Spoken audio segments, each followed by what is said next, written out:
Hi സുഹൃത്തുക്കളെ, കേരളം ആര് ഭരിക്കും? യു ഡി എഫ് ഭരിക്കുമോ എൽ ഡി എഫ് ഭരിക്കുമോ? പുതിയ അഭിപ്രായ സർവേയുടെ റിസൾട്ട് അപ്ഡേറ്റ് ആയിട്ടുണ്ട്. ഞാനതിവിടെ വായിക്കാം. അപ്പം പാലക്കാടൊക്കെ ഭയങ്കര തിരിച്ചടിയാണ് ഇപ്പം കിട്ടിയിരിക്കുന്നത്. ഞാൻ കഴിഞ്ഞ വായിച്ച സർവേക്കകത്ത്, അഭിപ്രായ സർവേക്കകത്ത് കുറച്ച് ഒരു 6 സീറ്റൊക്കെ പാലക്കാട് ഉണ്ടായിരുന്നു. പക്ഷേ ഇപ്പോൾ അതും പോയി. ഇപ്പോൾ ഒരു സീറ്റേ ഉള്ളൂ. വൻ തിരിച്ചടിയാണ്. കാരണം രാഹുൽ മാങ്കൂട്ടവുമായിട്ട് ബന്ധപ്പെട്ട വിഷയമാണ്. ഇവിടെ രാഹുലിന് സീറ്റ് കൊടുക്കാത്തതുകൊണ്ടാണ് പാലക്കാട് വൻ തിരിച്ചടി കിട്ടിയിരിക്കുന്നത്. ഉറപ്പായിട്ടും തിരിച്ചടി കിട്ടും. രാഹുലിനെ മാറ്റിക്കഴിഞ്ഞാൽ കാരണം പാലക്കാട് രാഹുൽ, ഷാഫി ഇവരെ ഒരു റെക്കോർഡൊന്നും ഇനി വേറെ ആരും അവിടെ കൊണ്ടുവരാൻ പോകുന്നില്ല. അപ്പം രാഹുലിനെ മാറ്റിക്കഴിഞ്ഞാൽ ഉറപ്പായിട്ടും പാലക്കാടിന് വൻ തിരിച്ചടിയായിരിക്കും. അത് യു ഡി എഫിന് ഏറ്റവും വലിയ പരാജയമായിരിക്കും. അപ്പം രാഹുലിനെ തിരിച്ചെടുക്കുന്നതായിരിക്കും ഏറ്റവും ബെറ്റർ ആയിട്ടുള്ള കാര്യം. അപ്പം രാഹുൽ മാങ്കൂട്ടത്തിനെ പിന്തുണയ്ക്കുന്ന ആളുകൾ, രാഹുൽ മാങ്കൂട്ടം പാലക്കാട് മത്സരിക്കണമെന്ന് ആഗ്രഹിക്കുന്ന ആളുകൾ ഒന്ന് ലൈക്ക് ചെയ്തേക്കണം വീഡിയോ. അതുപോലെ നിങ്ങളുടെ അഭിപ്രായം കൂടെ ഒന്ന് കമൻറ്റ് ചെയ്ത് ചാനലും കൂടെ ഒന്ന് സബ്സ്ക്രൈബ് ചെയ്ത് വെച്ചോ. അപ്പം ഇത് ജെനുവിൻ സോഴ്സിൽ നിന്ന് കിട്ടിയേക്കുന്നൊരു അഭിപ്രായ സർവേയാണ്. ഇപ്പം യു ഡി എഫ് രണ്ടാമത്തെ വട്ടവും വന്നല്ലോ. അപ്പോൾ ഈ 2 വട്ടവും ഇവരെ ഈ അഭിപ്രായ സർവേയിൽ പറഞ്ഞിരിക്കുന്ന കാര്യങ്ങൾ പക്കയായിരുന്നു. പക്കയെന്ന് വെച്ചാൽ പക്കയാണ്, ജെനുവിൻ ആയിട്ടുള്ളൊരു അഭിപ്രായ സർവേയാണ്. അതുകൊണ്ട് ഞാൻ ഇവിടെ നിങ്ങൾക്ക് മുമ്പിൽ ഷെയർ ചെയ്യാൻ പോകുന്നത്. അപ്പോൾ ഇതിനകത്ത് എന്നെ ചീത്ത വിളിച്ചിട്ടൊന്നും കാര്യമില്ല. ഇത് ഞാൻ എഴുതി കുത്തി ഉണ്ടാക്കി വെച്ചേക്കുന്ന സർവേ ഒന്നുമില്ല. ഇത് ഈ പറഞ്ഞിട്ടുള്ള ഒരുപാട് ആളുകൾ എല്ലാ സംഘടനകളെയും മുൻനിർത്തിക്കൊണ്ട് നടത്തുന്ന ജെനുവിനായിട്ടുള്ളൊരു സോഴ്സിൽ നിന്ന് അവർ നടത്തിയെടുക്കുന്ന ഒരു സർവേയാണ്. അപ്പോൾ അവരെ സർവേ എന്തായാലും അതിനകത്തൊരു ഉടായിപ്പോ കള്ളത്തരമൊന്നും കാണിക്കത്തില്ല. കഴിഞ്ഞ 2 വട്ടവും ഇവരെ സർവേക്കകത്ത് യു ഡി എഫ് ഭരണത്തിൽ വരുമെന്ന് പറഞ്ഞുകൊണ്ട് അവരെ സർവേക്കകത്ത് അതിൽ നിന്ന് തന്നെ നമുക്ക് മനസ്സിലായതാണ്. യു ഡി എഫ് ഞാനും കണ്ടിട്ടുള്ളത്. ഞാൻ 2 വട്ടം, 3 വട്ടം ഉമ്മൻചാണ്ടിയുടെ ആ സമയം തൊട്ടുള്ള ഇവരെ അഭിപ്രായ സർവേ ഞാൻ കാണുന്നതാണ്. അപ്പോൾ ഇതിനകത്തൊന്നും ഒരു കള്ളമില്ല. അതുകൊണ്ട് എന്നെ ചീത്ത പിടിച്ചിട്ടൊന്നും ഒരു കാര്യമില്ല. എനിക്ക് ആര് ഭരിച്ചാലും എനിക്ക് കുഴപ്പമൊന്നുമില്ല.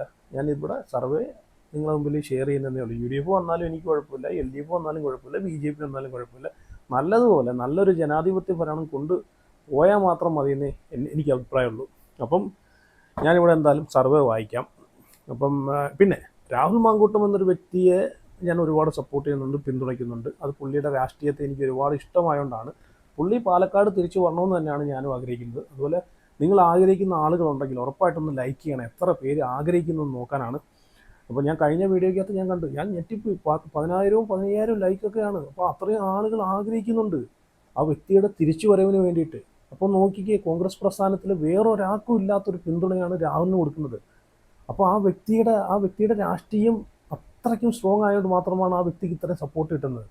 അപ്പോൾ എന്തായാലും രാഹുലിനെ പാലക്കാട് നിർത്തണമെന്നാണ് എൻ്റെ അഭിപ്രായം. കാരണം പാലക്കാട് നിർത്തിയില്ലെങ്കിൽ യു ഡി എഫിന് ഏറ്റവും വലിയ തിരിച്ചടിയായിരിക്കും.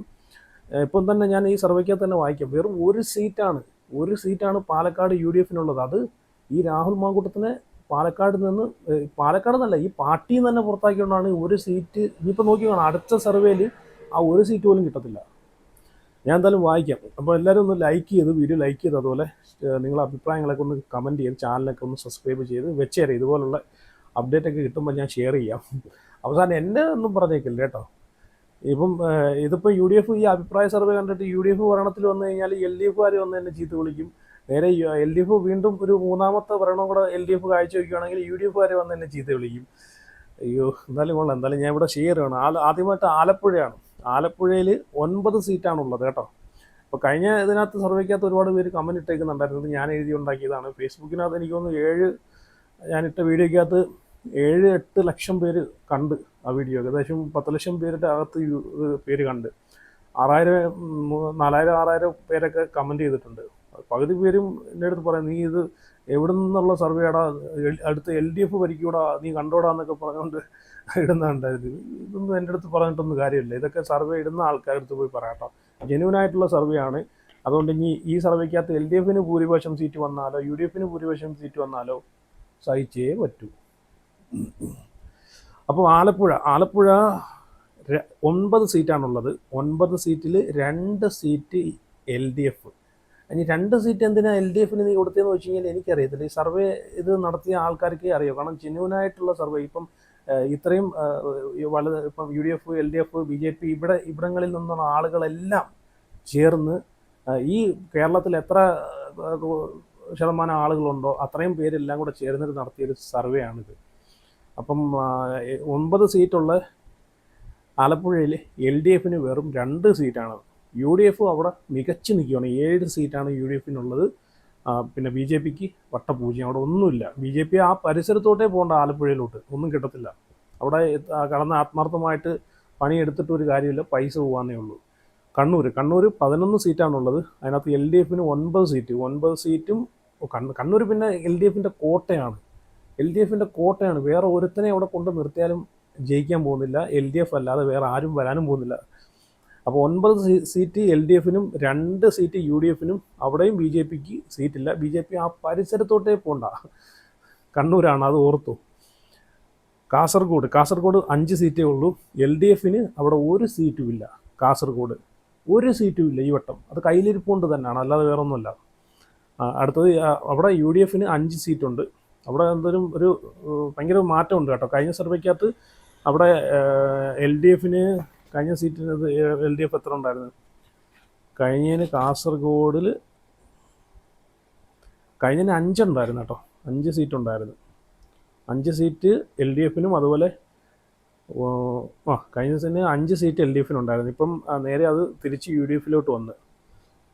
പിന്നെ അടുത്തത് പാലക്കാട് LDFന് 8 സീറ്റ് LDFന് കയറി. കഴിഞ്ഞ സർവേ കണ്ടിട്ടുള്ള ആൾക്കാർക്ക് അറിയാം, ഞാൻ ഓർക്കുന്നില്ല. എന്തായാലും കഴിഞ്ഞതിന് LDFന് ഇത്ര ഇല്ലായിരുന്നു. ഈ വട്ടം LDFന് 8 സീറ്റ് കയറി. 8 സീറ്റ്. അതിന് കാരണക്കാരാരെന്ന് വെച്ച് കഴിഞ്ഞാൽ UDF തന്നെയാണ്. UDFന് ഇവിടെ വേറെ ഒരു സീറ്റേ ഉള്ളൂ. അടുത്ത സർവേയിൽ നോക്കിക്കോ, അടുത്ത സർവേ അപ്ഡേറ്റ് ആകുമ്പോൾ ഞാൻ ഇടാം. അതിനകത്ത് നിങ്ങൾ നോക്കിയോ, ഒരു സീറ്റും കാണത്തില്ല. ഒരു സീറ്റും കാണത്തില്ല. കാരണം രാഹുലിന് ഇതുവരെ അവിടെ നിർത്തിയിട്ട് സീറ്റ് കൊടുത്തിട്ടുമില്ല, പാർട്ടിയിലേക്ക് തിരിച്ചെടുത്തിട്ടുമില്ല. അതുകൊണ്ടാണ് പാലക്കാട്ടിലെ ജനങ്ങൾ അത് കാണിച്ചു കൊടുക്കുന്നത് ചെയ്യും കേട്ടോ. ഒരു സീറ്റ് അവിടെ BJPക്ക് 3 സീറ്റ് കയറി. നോക്കിക്കോണം, BJPക്ക് 3 സീറ്റ് കയറി. അടുത്തത് മലപ്പുറം LDFന് 4 സീറ്റാണ്. UDFന് 12 സീറ്റും. BJPക്ക് അവിടെ സീറ്റില്ല. കോഴിക്കോട് 13 സീറ്റ്. ഞാൻ മലപ്പുറം 16 സീറ്റാണ്. കോഴിക്കോട് കഴിഞ്ഞ വീഡിയോക്കകത്ത് ഇതുപോലെ ആളുകൾ പറയുന്നുണ്ടായിരുന്നു. ചിലപ്പോൾ തെറ്റിപ്പോയതായിരിക്കാം, മനുഷ്യരല്ലിയോടെ. ഞാൻ ചിലപ്പോൾ വായിക്കുന്നതിനകത്ത് എന്തെങ്കിലും തെറ്റിപ്പോകുന്നതായിരിക്കാം. അപ്പോൾ കോഴിക്കോട് 13 സീറ്റ്. 13 സീറ്റിനകത്ത് 8 സീറ്റ് LDF കൊണ്ടുപോകും. വെറും 5 സീറ്റ് UDFന് അവിടെയും അടിയാണ്. കയ്യിലിരിപ്പുകൊണ്ടാണ് അവിടെ അടി. അതാദ്യം മനസ്സിലാക്കുക. ഇത് വി ഡി സതീശൻ്റെയും ഇവരെയൊക്കെ സീറ്റ് കസേര മോഹമുണ്ടല്ലോ, അത് എപ്പം നിർത്തുവോ അന്നേ ഈ പാർട്ടി ഒന്ന് ഗ്ലിച്ച് പിടിക്കൂ. എന്നിട്ട് വളർന്നു വരുന്ന യുവതലമുറയ്ക്കും കൂടെ അവസരം കൊടുക്കുക. ഷാഫി പറമ്പിൽ, ഈ പറഞ്ഞിട്ടുള്ള രാഹുൽ മാങ്കൂട്ടം, ചാണ്ടി ഉമ്മൻ, ഇവരൊക്കെ ഇനി കയറ്റിക്കൊണ്ടുവരാൻ നോക്കുക. നിങ്ങളൊക്കെ ഒന്ന് മാറി സൈഡ് കൊടുക്കുക. നിങ്ങളൊക്കെ പറഞ്ഞു കൊടുക്കുക. പുറവിൽ നിന്നിട്ട് അവരെ നയിക്കുക. അതാണ് വേണ്ടുന്നത്. അതാണ് UDFിൻ്റെ ഏറ്റവും വലിയ തിരിച്ചടി. അതൊക്കെയാണ്. അപ്പോൾ കോഴിക്കോട് 8 LDFനും 5 UDFനും. BJPക്കും സീറ്റില്ല. BJP ആ പരിസരത്തോട്ടേ പോകണ്ട കേട്ടോ. അടുത്ത കോട്ടയം 9 സീറ്റാണുള്ളത്.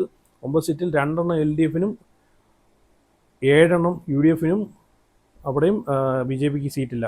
അടുത്തത് കൊല്ലത്ത് 11 സീറ്റാണ്. 11 സീറ്റിൽ 4 LDFനും 7 UDFനും. BJPക്ക് അവിടെ സീറ്റില്ല. അടുത്തത് വയനാട് 3 സീറ്റാണ്. 3 സീറ്റും UDF പിടിച്ചിട്ടുണ്ട്.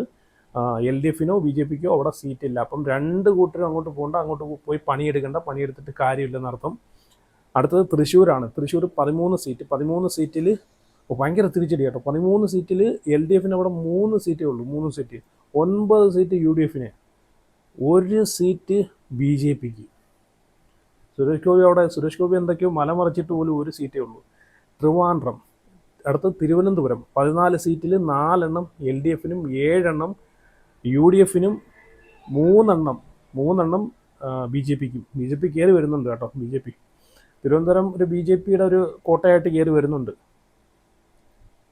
അടുത്തത് പത്തനംതിട്ടയിൽ 5 സീറ്റാണുള്ളത്. 5 സീറ്റിൽ 2 LDFും 3 UDFും. BJPക്ക് അവിടെ സീറ്റില്ല. പത്തനംതിട്ടയിലും വൻ തിരിച്ചടി കേട്ടോ. പത്തനംതിട്ടയിൽ ഇപ്പം UDFന് 2 പോയിട്ടുണ്ടല്ലേ. പത്തനംതിട്ടയിലും UDFന് വലിയ തിരിച്ചടിയാണ് കിട്ടിയിരിക്കുന്നത്. LDF അവിടെ 2 സീറ്റ് നേടിയിട്ടുണ്ട്. അടുത്തത് എറണാകുളമാണ്. എറണാകുളം 14 സീറ്റുണ്ട്. 14 സീറ്റിൽ 4 LDFനും 10 UDFനും. BJPക്ക് അവിടെ സീറ്റില്ല. അപ്പം എറണാകുളവും UDF നല്ലൊരു തിരിച്ചുവരവ് തന്നെ കാഴ്ചവെച്ചിട്ടുണ്ട്. 4 സീറ്റോടുകൂടി LDF ആണുള്ളത്. അടുത്തത് ഇടുക്കിയാണ്. ഇടുക്കിയിൽ 5 സീറ്റ് മാത്രമേ ഉള്ളൂ. 5 സീറ്റിൽ 5 UDFനാണുള്ളത്. UDF കൊണ്ടുപോകും. BJPയും അതുപോലെ LDFും ആ പരിസരത്തോട്ടേ പോകണ്ടെന്നാണ് പറയുന്നത്. പണിയെടുത്തിട്ട് കാര്യമില്ല. 5 എണ്ണം UDFിനാണ് ഉള്ളത്. അപ്പോൾ മൊത്തത്തിൽ 140 സീറ്റുകളാണ് ഉള്ളത്. 140 സീറ്റിൽ LDFിന് 50 സീറ്റും UDFിന് 83 സീറ്റും BJPക്ക് 7 സീറ്റുമാണ്. BJPയുടെ സീറ്റ് കയറിയത് കണ്ടോ. അപ്പോൾ കഴിഞ്ഞതിനകത്ത് BJPക്ക് 4 സീറ്റേ ഉള്ളായിരുന്നു മൊത്തത്തിൽ ടോട്ടൽ. ഇപ്പം 7 സീറ്റായി. അപ്പം ഇതാണ് പുതിയ ലേറ്റസ്റ്റ് ആയിട്ടുള്ള അഭിപ്രായ സർവേ. അപ്പം എന്തായാലും നിങ്ങളുടെ അഭിപ്രായം ഉറപ്പായിട്ട് കമൻറ്റ് ചെയ്യുക. ആര് അടുത്തത് ഭരിക്കണം, UDF ആണോ അതോ LDF ആണോ എന്ന് നിങ്ങൾ ഉറപ്പായിട്ട് നിങ്ങളുടെ അഭിപ്രായങ്ങൾ കമൻറ്റ് ചെയ്യുക. അതുപോലെ വീഡിയോ എല്ലാവരും ലൈക്ക് ചെയ്ത് ഷെയർ ചെയ്ത് ചാനലൊക്കെ ഒന്ന് സബ്സ്ക്രൈബ് ചെയ്ത് ഫോളോ ചെയ്ത് വെക്കുക. അടുത്ത അഭിപ്രായ സർവേ വരുമ്പോഴത്തേക്കും ഞാൻ ഉറപ്പായിട്ട് അപ്ഡേറ്റ് ചെയ്യുന്നതായിരിക്കും. ജെന്യൂനായിട്ടുള്ള അഭിപ്രായ സർവേ ജെന്യൂൻ സോഴ്സിൽ നിന്ന് കിട്ടുന്ന കേട്ടോ. അതുകൊണ്ട് അവസാനം നിങ്ങൾ നോക്കിക്കോ, ഞാൻ ഈ പറയുന്ന സർവേയിൽ ആരാണോ മുന്നിൽ നിൽക്കുന്ന ആ പാർട്ടി ഭരിക്കും കേരളം. അത്രമാത്രം നിങ്ങൾ കണ്ടാൽ മതി. അപ്പോൾ ഓക്കെ.